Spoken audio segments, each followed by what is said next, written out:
The Battle of San Domingo was the last fleet engagement of the Napoleonic Wars, contested off the southern coast of the Spanish colonial Captaincy General of Santo Domingo, then under French occupation. On 6 February 1806, a British squadron of 7 ships of the line under Vice Admiral Sir John Thomas Duckworth surprised and destroyed a French squadron of 5 ships of the line led by Contra-Admiral Corentin Urbain Leisigues as the French sailed westwards along the San Domingo coast. Using his superior numbers and speed, Duckworth struck at the head of the French line with his leading ships while the slower eastern division of his squadron intercepted and captured the French stragglers. The only French ships to escape were 2 frigates and a corvette. 3 ships of the line were captured and 2 destroyed, including Leisigues' flagship, the 120-gun Imperial. French casualties were estimated as more than 1,500 men killed and wounded, and the British suffered nearly 350 casualties in the engagement,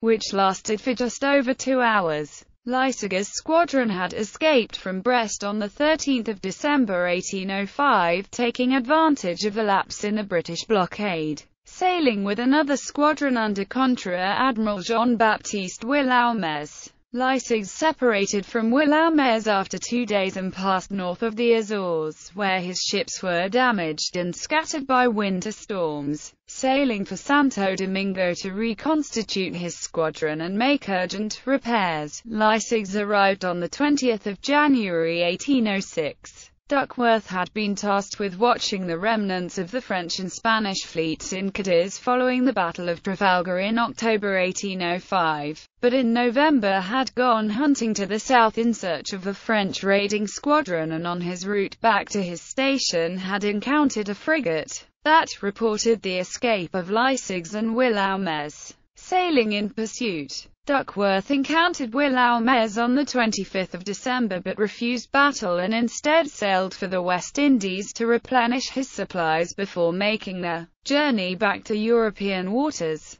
News reached him of the French arrival while anchored at Basse-Terre on 1 February, and he immediately sailed to investigate. Joined by part of the West Indies squadron under Rear Admiral Alexander Cochrane, British squadron. Duckworth's squadron was principally formed from his original Cadiz squadron, except for HMS Powerful, which had been sent to the Indian Ocean in December 1805, and with the addition of 2 ships from the West Indies squadron under Cochrane, HMS Northumberland and HMS Atlas. Frigates and smaller craft joined the fleet as it sailed north through the Leeward Islands, but none were engaged during the battle itself except to act as tows for the more seriously damaged ships of the line. As he approached the French line, Duckworth separated his force into 2 divisions, a western force to windward under Duckworth himself and a slower eastern force led by Duckworth's second-in-command Rear Admiral Thomas Lewis. Lewis was initially engaged with the French rear, but later assisted his commander against the huge Imperial during the final stages of the battle. British casualties were recorded in detail in Duckworth's dispatches, based on the returns of each ship, although they were not evenly distributed.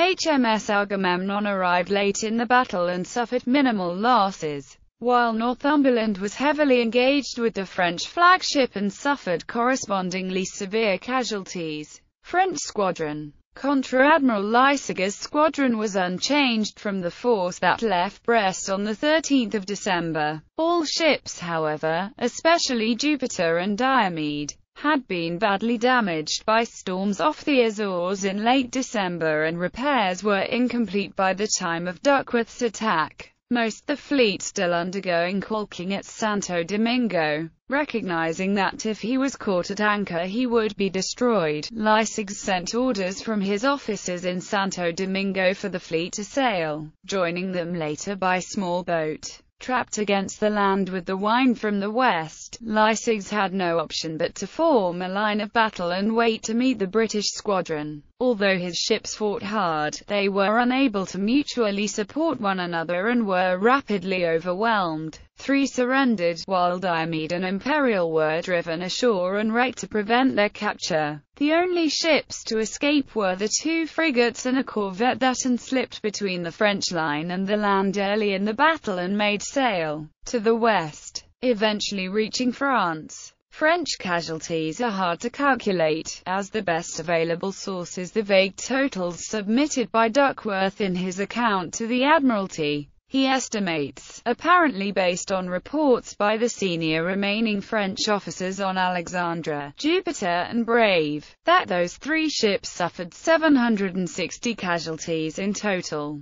These accounts were subsequently called into question by historian William James, who considered them too high. James also criticized the assumed totals for Imperial and Diomede, which are even less certain but reportedly totaled 500 and 250 respectively. In addition to those killed and wounded, the entire surviving crews of Alexandra, Jupiter and Brave were taken prisoner, as were 150 men from Diomede and 6 from Imperial seized by British boarding parties on the 8th of February. Bibliography: Adkins, Roy and Leslie. The War for All the Oceans. Abacus. ISBN 0-349-119163. Clowes, William Laird, 1900. The Royal Navy, A History from the Earliest Times to 1900, Volume 5. Chatham Publishing. ISBN 1-86176-014-0. Gardner, Robert, ed. The Victory of Sea Power. Caxton Editions. ISBN 1-84067-359-1. Check date values in. Date equals. James, William, 1827. The Naval History of Great Britain, Volume 4, 1805-1807. Conway Maritime Press. ISBN 0-85177-908-5. Woodman, Richard. The Sea Warriors. Constable Publishers. ISBN 1-84119-183-3.